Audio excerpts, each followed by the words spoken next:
Hey everybody, it's Brian. I'm back in the garage today. If you've never installed an Italian bottom bracket before, it's not that difficult, and today I'm going to show you how.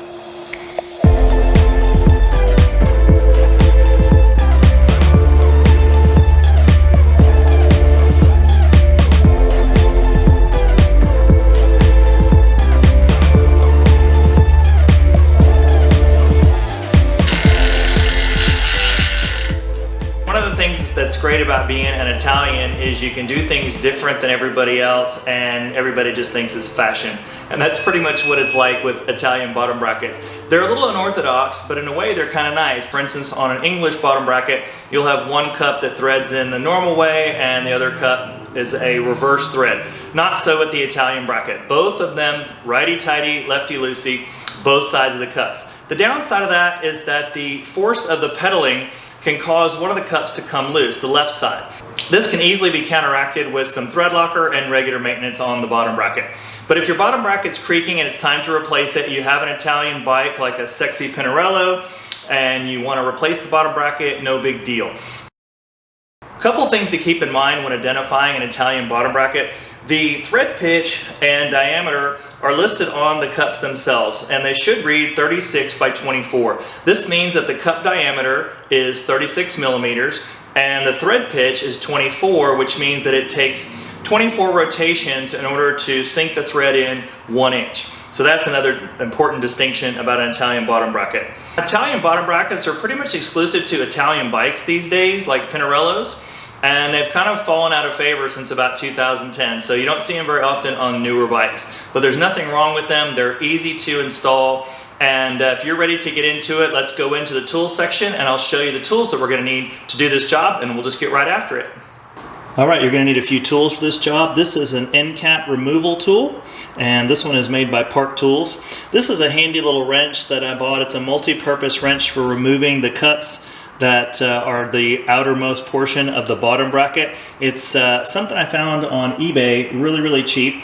You're also going to need a torque wrench. This is kind of an old school torque wrench with a lever arm, but they make some new nicer ones that have the ability to kind of click when you reach the right torque. I just don't happen to have one of these, and this is still adequate. It's just a little bit of a older style. In addition to that, we're going to have our new bottom bracket, and I like these made by Hawk. And it's hard to find an Italian bottom bracket, frankly, these days. But Hawk makes really nice stuff. I've installed one of these before on my own bike, and they make really high quality equipment. You may notice on this bottom bracket that it already has some thread locker pre-installed on the thread. And if you have the thread locker already installed on the thread, that's the best way. If you're reinstalling an older bottom bracket, you're going to need some kind of thread locking compound or anti-seize compound. And anti-seize comes in a lot of different styles. You're going to need an anti-seize that's designed for an interface between aluminum and steel. The bottom bracket cups inside the frame halves are made of steel, and these cups are made of aluminum, and it requires a special type of anti-seize.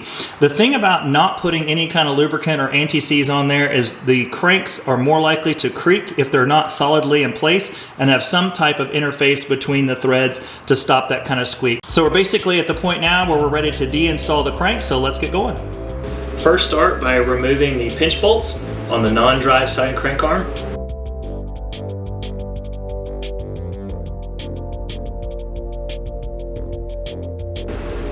Push up the stop plate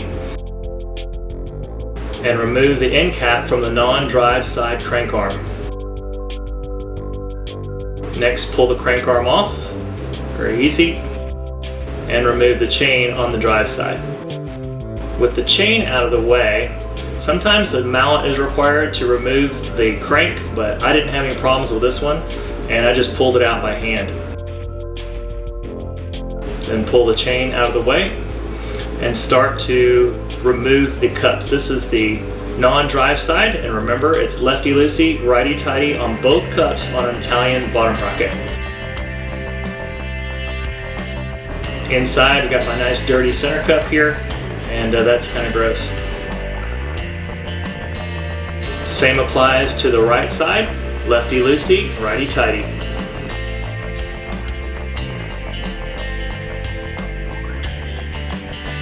Remove every bit of dust and dirt in those threads.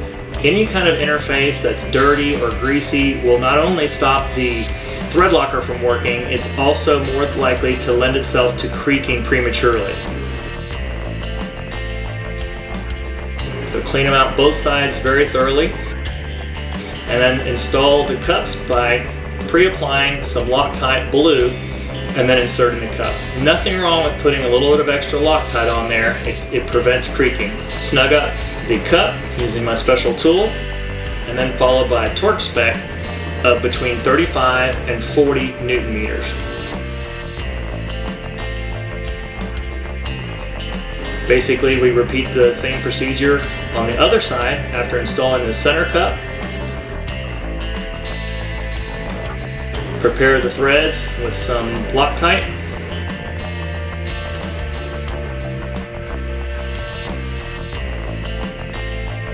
And then install. Same procedure. Clean threads, Loctite, drive the cup home using the righty-tighty. Snug up the cup.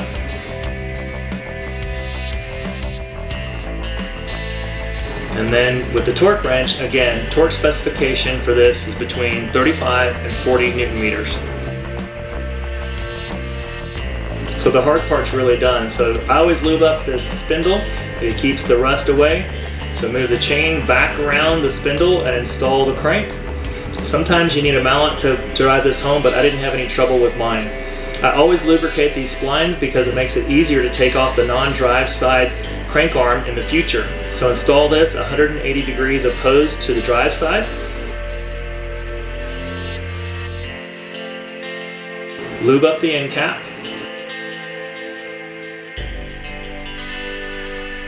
And install. Using the special part tool, you just tighten this to only 4 inch-pounds. It's very gentle. You don't want to over tighten it because you can pinch the bearings and it's a detriment to the performance of the bearings. Reinstall the stop plate all the way and then torque down the pinch bolts to up to 11 foot-pounds, between 7 and 11 foot-pounds. You have to alternate these side to side until that both of them are in the same specification. Finally install the chain and you're back on the road. Easy job. Hey everybody, I hope you feel comfortable now doing your own bottom bracket. It's really no big deal. With a few tools and a little bit of patience, anybody can do it.